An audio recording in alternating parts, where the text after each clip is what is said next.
en el versículo 3, ¿eres tú el esperado o debemos buscar a otro? ¿Cómo pudo siquiera hacer esa pregunta? Bueno, lo hizo. No estaba seguro. Estaba confundido acerca de aquel a quien él mismo había presentado como el Cordero de Dios, aquel del cual digo que él debía aumentar y yo debía disminuir. Bueno, Jesús le envió una respuesta en el versículo 4. Él dijo a los discípulos de Juan: Id y haced saber a Juan las cosas que hoy sí veis. Los ciegos ven, los cojos andan, los leprosos son limpiados, los sordos oyen, los muertos son resucitados, y a los pobres es anunciado el Evangelio. Y bienaventurado es aquel que no hale tropiezo en mí. Eso termina con una leve reprimenda. No deberías ofenderte por lo que estoy haciendo. Pero la idea de que Jesús estaba dando vista a los ciegos, daba capacidad física a los cojos, limpiaba a los leprosos, daba audición a los sordos y resucitaba a los muertos y predicaba el Evangelio, no era lo que Juan el Bautista esperaba que él hiciera. Ese era el problema. Ni siquiera era consistente con la visión del Mesías de Juan el Bautista. El Antiguo Testamento es un mosaico de profecías sobre el Mesías, y son diversas y enigmáticas, son paradójicas, a veces parecen contradictorias, tanto que incluso Juan el Bautista, el más grande nuevamente que haya vivido, por lo tanto el mayor profeta, luchó por entender si Cristo era de hecho el Mesías. Y lo que todos sabemos cuando miramos el Antiguo Testamento, a veces el Mesías es presentado como un rey venidero y el conquistador venidero, y en otros pasajes se le presenta como un hombre de tristeza, un hombre de soledad y rechazo. Algunos profetas hablan del Mesías como el Rey de la Gloria, el Rey del cielo, el Salvador eterno, el deseo de todas las naciones, y otros lo describen como no teniendo belleza para que lo decimos, como un esclavo sangriento, sufrido, crucificado, víctima muerta. Hay perspectivas paradójicas en todas las profecías del Antiguo Testamento. Por un lado, nos permiten preguntarnos, como lo hizo Juan, exactamente si Jesús es el Mesías. Pero por otro lado, nos dan una prueba absoluta, inequívoca, de que Él es eso, que lo es. Ahora, retomemos la historia con Juan el Bautista en Lucas 3 y veamos qué estaba pasando con la confusión de Juan. Lucas 3 comienza en el año 15 del reinado de Tiberio César, cuando Poncio Pilato era gobernador de Judea. Y Herodes era tetrarca de Galilea, y su hermano Felipe era tetrarca de la región de Iturea y Traconítide, y Lisania era tetrarca de Abilén. En el sumo sacerdocio de Anás y Caifás vino palabra de Dios a Juan. Eso es muy importante porque lo que Juan dice fue una revelación directa de Dios. Vino palabra de Dios a Juan, hijo de Zacarías, en el desierto, y él fue por toda la región alrededor del Jordán, predicando un bautismo de arrepentimiento para el perdón de los pecados, como está escrito en el libro de las palabras de Isaías el profeta: voz del que clama en el desierto, preparad el camino del Señor, enderezad sus sendas. Cada barranco será llenado, y toda montaña y colina será bajada. Lo torcido se enderezará, y los caminos ásperos serán suavizados, y toda carne verá la salvación de Dios. Así que comenzó diciendo a la multitud que iba a ser bautizada por él: generación de víboras, ¿quién os enseñó a huir de la ira venidera?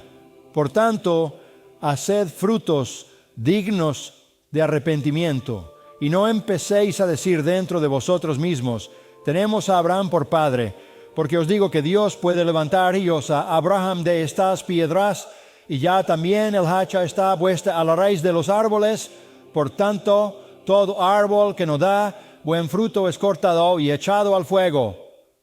Escuchamos más palabras de Juan en los versículos 16 y 17. Juan respondió y dijo a todos: yo os bautizo con agua, pero viene uno que es más poderoso que yo, a quien no soy digno de desatar la correa de su calzado. Él os bautizará con el Espíritu Santo y con fuego. Tiene el bieldo en su mano para limpiar completamente su era y para recoger el trigo en su granero, pero quemará la paja con fuego inextinguible. Así, con muchas otras exhortaciones, predicaba el Evangelio al pueblo. Juan predicaba el Evangelio del juicio. Juan estaba predicando la llegada del Mesías y desatando fuego en una furia de juicio. Así que no es sorprendente que cuando Jesús vino, no hizo nada que remotamente pareciera juicio. De hecho, fue todo lo contrario, y por eso Juan envió a algunos de sus discípulos a preguntar: ¿eres tú el Mesías o debemos esperar a otro? Y Jesús envió el mensaje de vuelta. Bueno, el juicio no es la única parte de mi ministerio. También he venido, y Jesús cita a Isaías 35 e Isaías 61 y dice que mostrar misericordia, sanar a las personas, dar vista a los ciegos y hacer que los cojos puedan caminar, y resucitar a los muertos y predicar las buenas noticias. Juan, no tenías la imagen completa. Juan era el profeta número 1. Jesús dijo en Mateo 11:11 que era el hombre más grande que haya vivido hasta su tiempo. Así que él sería el mayor profeta. Pero incluso él estaba confundido sobre lo que se suponía que debía hacer el Mesías cuando llegara. Eso no es sorprendente. En 1 Pedro 1:10 y 11 tenemos una declaración que cubre este terreno con respecto a esta salvación. Los profetas que profetizaron de la gracia que vendría a ustedes hicieron cuidadosas investigaciones y consultas, buscando saber qué persona o tiempo el Espíritu de Cristo dentro de ellos estaba indicando cuando predecía los sufrimientos de Cristo y las glorias que seguirían. Esa es una declaración que básicamente dice que los profetas tuvieron dificultades para tratar de averiguar qué persona podría cumplir todas estas diversas profecías. Los profetas tuvieron una lucha con eso, por lo que no nos sorprende que Juan también lo hiciera. No es sorprendente, y tampoco es sorprendente a la luz de lo que Jesús dijo en Mateo 13, 16 y 17. Escucha esto. Él dice a sus discípulos: benditos sean vuestros ojos porque ven, y vuestros oídos porque oyen, porque en verdad os digo que muchos profetas y hombres justos desearon ver lo que vosotros veis y no lo vieron, y oír lo que vosotros oís y no lo oyeron. Incluso los profetas que escribieron las profecías no estaban seguros. Había tanta diversidad que no podían estar seguros de a quién estaban escribiendo realmente. Ahora eso nos lleva de vuelta a donde comenzamos. Mateo 11 vuelve a él. La confusión de Juan ciertamente fue aumentada por su condición. Notarás en el versículo 2 de Mateo 11 que dice que estaba en prisión. De hecho, fue encarcelado por el rey Herodes Antipas. Estaba encerrado en una sombría fortaleza de Macero, ubicada a unos 5 kilómetros al este del Mar Muerto en el desierto. Su prisión estaba en uno de los palacios herodianos. Su encarcelamiento fue un verdadero encarcelamiento. Era sombrío y ciertamente lo hacía preguntarse si Jesús era o no el Mesías, porque en lugar de venir a juzgar a sus enemigos, Juan estaba bajo el juicio de los mismos enemigos de Dios en una prisión sombría. Pero aparentemente se le permitieron algunas visitas, y cuando tuvo la oportunidad, envió a algunos que lo habían visitado de regreso a Jesús para pedirle a Jesús que explicara qué estaba pasando. En ese momento, Juan puede haber tenido algunas sospechas de que iba a ser decapitado como lo fue, pero incluso Eso simplemente, estar en esa prisión era muy diferente a lo que esperaba. Cuando llegó el Mesías y Juan había recibido su revelación directamente de Dios, no logró ver cómo resolver la confusión de esperar que el Mesías viniera y juzgara y reinara y trajera salvación. Y en lugar de eso, Jesús trae compasión. La nación se vuelve en su contra. No hay acto de juicio excepto sobre el profeta que anunció que él vendría como el juez. Jesús envía de vuelta el mensaje de que no es lo único que vengo a hacer. Y envía de vuelta los comentarios que te he leído en el versículo 5, compasión, sanidad y predicación del Evangelio.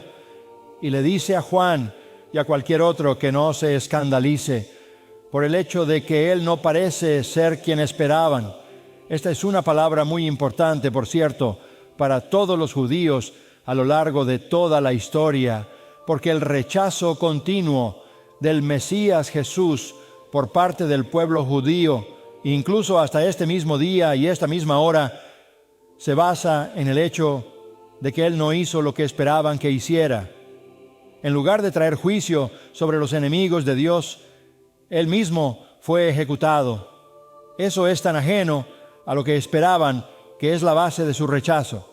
A pesar de lo que dice Isaías 53, tantas profecías asombrosas sobre Jesús, suficiente realmente para ser confusas. Permíteme darte algunas ilustraciones. Ve a Isaías capítulo 7. Isaías capítulo 7. Una de las profecías más familiares y queridas del Mesías, pero está llena de paradojas, enigmas. Isaías 7:14. Por tanto, el Señor mismo os dará señal. He aquí que la Virgen concebirá y dará a luz un hijo, y llamará su nombre Emmanuel. Una virgen concebirá, eso no es posible, y dará a luz un hijo.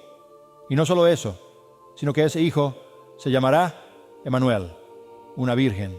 Alma en el hebreo. Una virgen tiene un hijo. Una virgen tiene un hijo y da a luz un hijo. Hay dos cosas ahí. Una virgen con un hijo. Esa es la humanidad y el tener un hijo. Un hijo dado por Dios, porque su nombre es Emmanuel. No solo es dado por Dios, Él es Dios. ¿Cómo puedo entender eso? ¿Cómo pudo Isaías entender que una virgen que tiene un hijo, que al mismo tiempo es un hijo, dado por quién? Dado por Dios mismo. Eso es Juan 1:14, engendrado por el Padre. Un niño que es humano y sin embargo divino, que es tanto hijo de una virgen como Dios mismo. Emmanuel significa Dios con nosotros. Eso es incomprensible.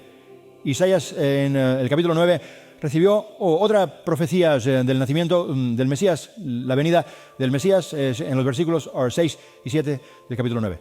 Porque nos ha nacido un niño. Otra vez a través de la Virgen. Esa es su humanidad. Se nos ha llevado un hijo, el hijo de Dios, el unigénito del Padre. Entonces aquí hay un niño que es tanto humano como divino, y para enfatizar el hecho de que Él es divino, que Él es Emmanuel, Dios con nosotros, el gobierno descansará sobre sus hombros, y Noah califica esa palabra. Gobierno con ningún adjetivo. El gobierno, el dominio, la soberanía estarán sobre sus hombros. Él lleva todo el peso de la soberanía en sus propios hombros. Él es soberano. También se le llama maravilloso consejero, lo que habla de su suprema sabiduría. No hay consejero que sea tan maravilloso como Él, porque ninguno tiene su sabiduría. Él es el Dios poderoso, y nuevamente eso es exactamente lo que significa. Él es Dios todopoderoso.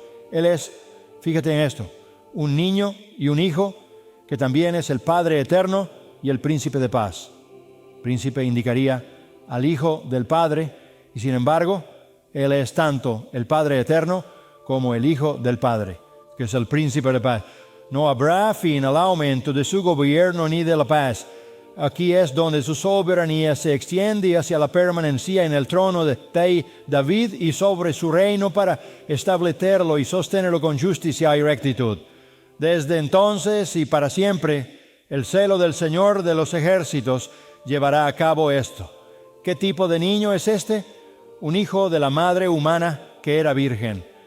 El hijo con un padre divino es tanto hombre como Dios, porque es en esencia Emmanuel, porque es el Dios todopoderoso, porque es el Padre eterno, porque es el príncipe de paz. ¿Quién podría cumplir todo esto?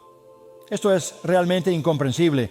¿Cómo pudo Isaías tener alguna idea de las realidades de las que escribió en Lucas 35?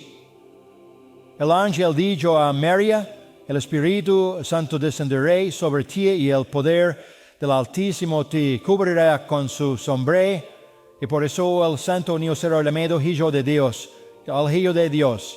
Sí, concebirás en tu vientre y tendrás un hijo. Él será grande, será llamado Hijo del Altísimo, y el Señor Dios le dará el trono de su padre David, y él reinará sobre la casa de Jacob para siempre, y su reino no tendrá fin.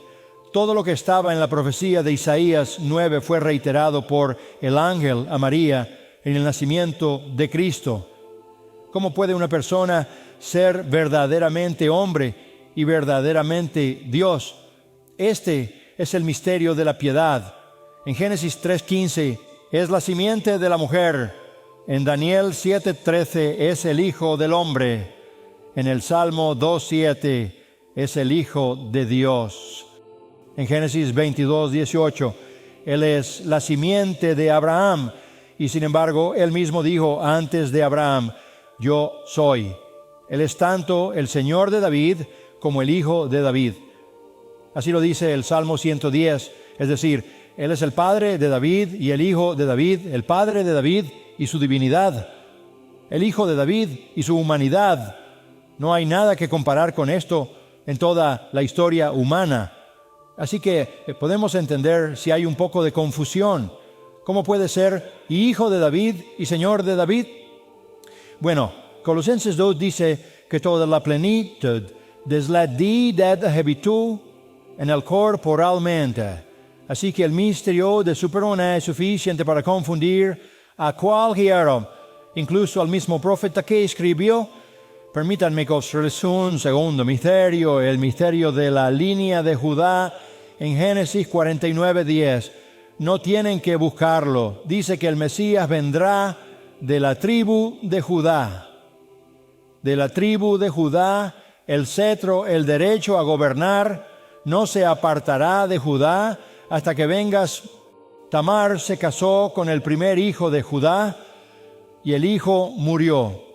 Según la ley del levirato, cuando un hijo moría, si había otro hermano, este hermano debía tomarla como esposa para mantener la línea familiar. Entonces, un segundo hermano se casó con Tamar. No entraré en todos los detalles de eso, pero él también murió. Ahora Tamar, nuera de Judá, había tenido 2 hijos de Judá que se casaron con ella, y ambos habían fallecido. Entonces, Judá tenía otro hijo que debería haber estado disponible, llamado Selah. Sé que no es un buen nombre para un hijo, pero eso fue hace mucho tiempo. Lo correcto habría sido que Judá le diera el tercer hijo a Tamar y cumpliera con la ley del levirato, que permitía que la línea familiar continuara dando otro hijo que no estuviera casado. Pero puedo entender un poco de la vacilación en la mente de Judá. Les di a 2 y ambos murieron. Tal vez no voy a hacerlo de nuevo. Y esa fue su decisión. Entonces, realmente fue desobediente. Fue un acto de injusticia de parte de Judá no proporcionar un hijo. Así que ella iba a salir de su viudez de una manera u otra. Ella iba a tener hijos de una forma u otra. Así que si miras en medio de Génesis 38, versículo 14, Tamar sabe que Judá estará cerca, así que se quita las vestiduras de viuda y se cubre con el velo y se sienta en la puerta del camino a Timna, porque vio que Selah había crecido y no se le había dado como esposa. Cuando Judá la vio, Pensó que era una prostituta porque se cubría el rostro. Eso es lo que ella quería que él pensara. Entonces él se apartó hacia ella en el camino y le dijo: aquí, déjame entrar a ti. Y él no sabía que ella era su nuera, y él le dijo: que me darás para que puedas entrar a mí. Hay un precio por esto, dijo él. Por lo tanto te enviaré un cabrito del rebaño, dijo ella. Además, me darás una garantía hasta que envíes el cabrito. Me darás algo que garantice que voy a recibir el cabrito. ¿Qué garantía puedo darte?, dijo él. El cordón, el celo y el bastón que tienes en tu mano, dijo ella. Así que él se lo dio y entró a ella. Ella concibió de él. Se levantó y se fue, se quitó el velo y se puso las vestiduras de viuda. Obtuvo lo que quería. Sí, tienes razón. La genealogía presentada en Ruth capítulo 4 traza la descendencia de Pérez, uno de los gemelos nacidos de Tamar y Judá, hasta el rey David. Esta genealogía realmente destaca la precisión y fidelidad de Dios al cumplir sus propios estándares y promesas. Según la ley, en Deuteronomio 23, una persona de nacimiento ilegítimo y sus descendientes hasta la 10ª generación fueron excluidos de la asamblea del Señor. Sin embargo, como se ve en la genealogía de Pérez en Ruth capítulo 4, David emerge como la 10ª generación de Judá, lo que significa la eliminación de la maldición de ilegitimidad. Esto demuestra la meticulosidad de Dios al adherirse a sus propias leyes y su fidelidad al cumplir sus promesas, incluso a lo largo de las generaciones. Por lo tanto, a través de la línea de Pérez, Dios orquestó la restauración de la legitimidad y allanó el camino para que David se convirtiera en una figura significativa en la historia de Israel y en última instancia para que Jesucristo, el Mesías, naciera de la línea de David. Esto ilustra la soberanía de Dios y su capacidad para llevar a cabo su plan divino a pesar de las deficiencias y desafíos humanos. Así que David está libre de cualquier mancha generacional del pecado de Judá, libre para entrar en la congregación del Señor, libre para reinar como rey y libre para ser el ancestro del Mesías. Y Tamar aparece en Mateo. Dios no solo muestra su gracia, sino que también muestra cómo se ajusta a su propia ley. 10 generaciones exactamente hasta David, y él está libre de cualquier maldición. El misterio de Judá. Hay un tercer enigma, la tercera paradoja a confrontar. Y te lo resumiré rápidamente. Miqueas 5:2 dice que Jesús nacerá en Belén, Él nacerá en Belén, simple y llanamente. Pero Oseas 11:1 es una profecía sobre Israel. Pero también es una predicción del Mesías y dice que será llamado de Egipto, que nacerá en Belén y será llamado de Egipto. Isaías 11:1 dice que será un retoño. Nezer sugiere el nombre de la ciudad de Nazaret, que está nombrada después de Nezer, que es la palabra para un brote o un retoño. ¿Cómo puede ser todo esto? ¿Cómo puede ser el Mesías de Belén y de Egipto y de Nazaret? Ve a Mateo capítulo 2 y lo vemos claramente. Y está marcado para nosotros en el texto. Mateo 2:1. Jesús nació en Belén, versículo 5. En Belén, versículo 6. Belén. Mica 5:2 se cita allí, pero si bajamos al versículo 13, el ángel del Señor se aparece a José en un sueño y le dice: levántate, toma al niño y a su madre, huye a Egipto y permanece allí hasta que yo te diga, porque Herodes va a buscar al niño para matarlo. Entonces José se levantó, tomó al niño y a su madre y partió hacia Egipto durante la noche, donde permaneció hasta la muerte de Herodes. Esto fue para que se cumpliera lo que había dicho el Señor por medio del profeta: de Egipto llamé a mi hijo. Es la acción de Herodes la que precipitó la huida a Egipto para cumplir esa profecía. Y luego, en el versículo 21, José se levantó, tomó al niño y a su madre y regresó a la tierra de Israel. Pero cuando supo que Arquelao reinaba sobre Judea en lugar de su padre Herodes, tuvo miedo de ir allá. Entonces, advertido por Dios en un sueño, se fue a las regiones de Galilea y se estableció en una ciudad llamada Nazaret. ¿Por qué no se estableció en Judea o en algún lugar cerca de Jerusalén? ¿Por qué Nazaret? Porque poco antes de su muerte, el rey Herodes cambió su testamento, como al parecer hacía a menudo, y puso a Arquelao, su hijo peor, el más violento, a cargo de Judea en lugar de Antipas, que fue asignado a Galilea en Perea.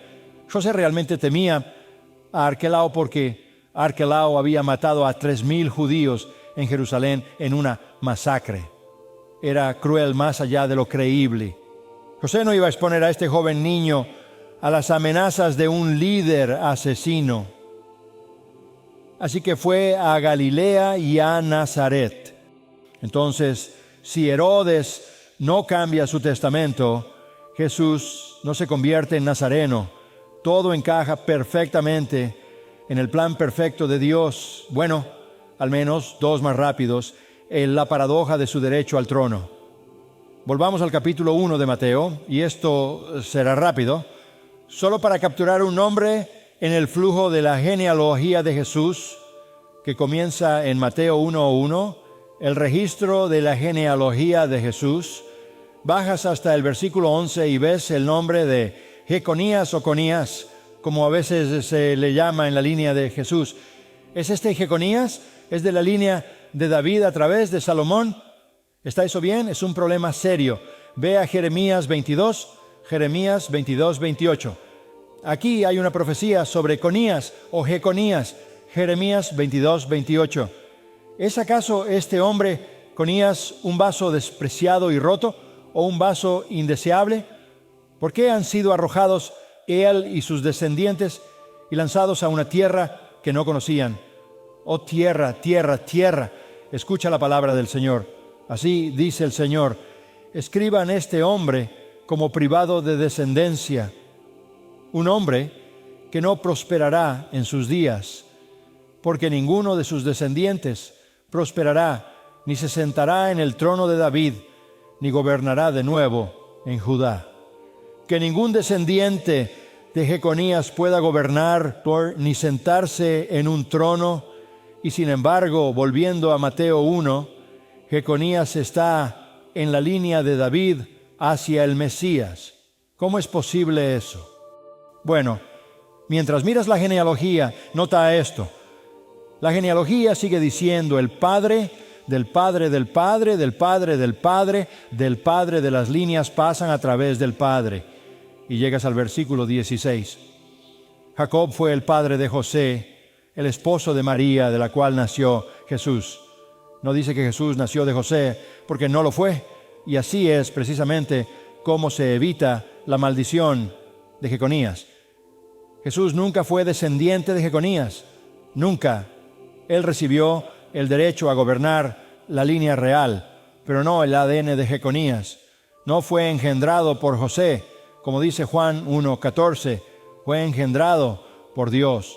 María era descendiente de David a través de la línea de otro de los hijos de David, Natán. José venía a través de la línea de Salomón con Jeconías, quien puso una maldición que es consistente con la intención de Dios de que Jesús tenga el derecho a gobernar. Pero ningún descendiente de Jeconías se sentará en el trono. La perfección de la providencia de Dios en cada detalle. Un último misterio.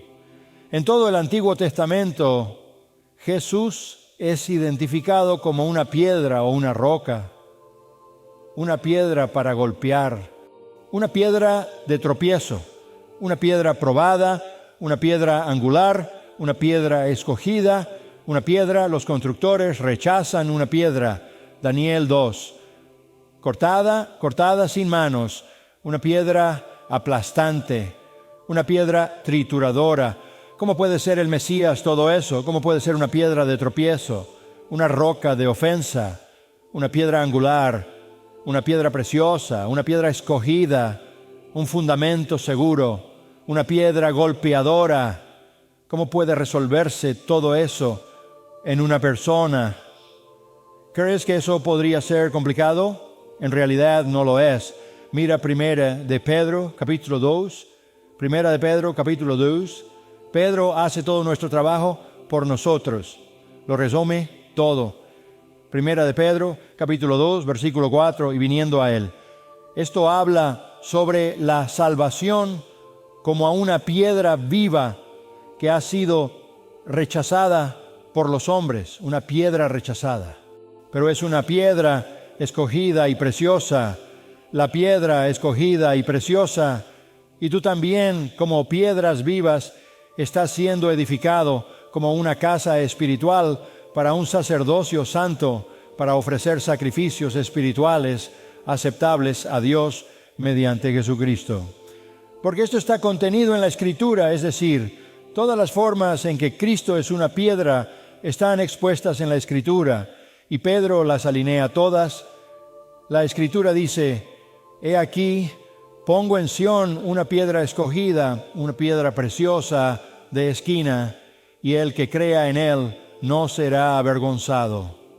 Este valor precioso, entonces, es para ustedes que creen, pero para aquellos que no creen, la piedra que los constructores rechazaron, esta se ha convertido en la principal piedra angular y en una piedra de tropiezo y en una roca de ofensa. Porque tropiezan, porque son desobedientes a la palabra, y a esto fueron también destinados. Si Jesús es una piedra preciosa o una piedra de tropiezo, depende completamente de cómo respondas a Él. Si crees en Él, es una piedra preciosa. Si lo rechazas, es una piedra de tropiezo. Escucha sus palabras, Mateo 21, 42. Jesús les dijo: ¿nunca leísteis en las Escrituras la piedra que desecharon los constructores?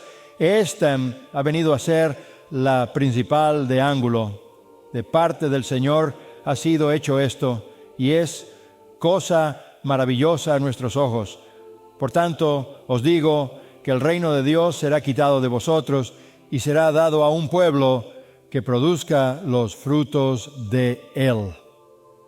Y aquí está la parte más importante. Aquel que caiga sobre esta piedra será quebrantado, pero sobre quien ella caiga lo pulverizará como polvo. Tienes una elección: te caes sobre Cristo y eres quebrantado en arrepentimiento y salvado. Esperas hasta que Él caiga sobre ti y eres aplastado en el juicio eterno. Así que no nos sorprende que Esteban o Juan el Bautista no pudieran resolver todas las profecías. Qué bendecidos somos, ¿verdad? Tenemos todas las respuestas para validar que Jesús es el Salvador del mundo, el único Hijo del Padre. Ha sido un verdadero deleite examinar tu palabra y ver con claridad la verdad concerniente a nuestro bendito Salvador mientras pensamos en la Navidad. A veces puede parecer bastante simple. Un niño nació, pero la verdad es que fue increíblemente complicado para que Cristo fuera todo lo que se profetizó acerca de Él. Tenía que ser Jesús, tenía que ser Él, y lo es. Por eso celebramos